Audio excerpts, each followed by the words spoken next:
Hi friends, welcome to my channel M food. ఈరోజు మనం వీడియోలో చామగడ్డ ఫ్రైని ఎలా చేయాలనేది తెలుసుకుందాం.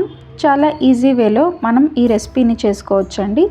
సాంబార్ చేసుకున్న, రసం చేసుకున్న ఈ చామగడ్డ ఫ్రై అనేది చాలా బాగుంటుందండి. ఎలా చేయాలనేది ఇప్పుడు మనం చూసేద్దాం ప్రాసెస్ని. ముందుగా ఒక గిన్నె తీసుకోండి.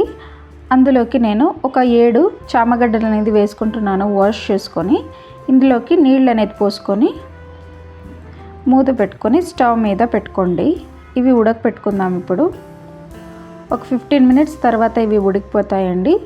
తర్వాత మనం ఈ చామగడ్డకి ఉండే తొక్కంతా నీట్గా తీసుకుందాం.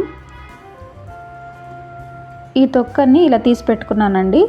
తర్వాత దీన్ని మీడియం సైజ్ పీసెస్గా కట్ చేసుకోవాలి. ఈ సైజ్ పీసెస్గా కట్ చేసుకుంటే సరిపోతుంది.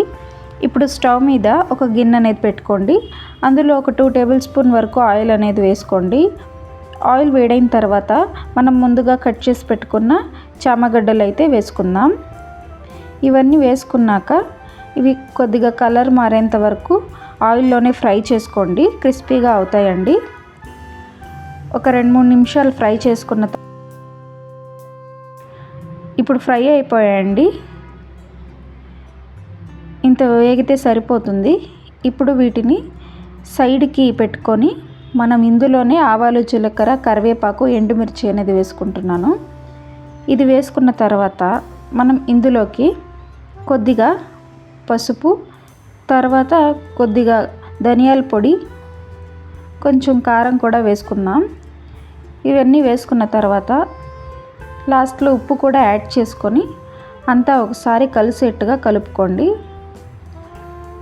ఒక 1 మినిట్ అలా మిక్స్ చేసుకుంటే సరిపోతుంది మనకి. ఫైనల్గా కొత్తిమీరతో గార్నిష్ చేసుకుంటే ఎంతో టేస్టీగా ఉండే చామగడ్డ ఫ్రై అనేది రెడీ అయిపోయిందండి. చాలా బాగుంటుంది ఈ రెసిపీ. చామగడ్డ నచ్చని వాళ్ళు కూడా కర్రీ నచ్చకపోతే ఇలా ఫ్రై చేసుకొని తినచ్చండి. సర్వింగ్ ప్లేట్లోకి తీసుకుందాం. ఇప్పుడు ఎంతో టేస్టీగా ఉండే చామగడ్డ ఫ్రై అనేది ఇంత క్రిస్పీగా రెడీ అయిందండి. ఎంతో సింపుల్గా మనకి చామగడ్డ ఫ్రై అనేది రెడీ అయిపోయింది.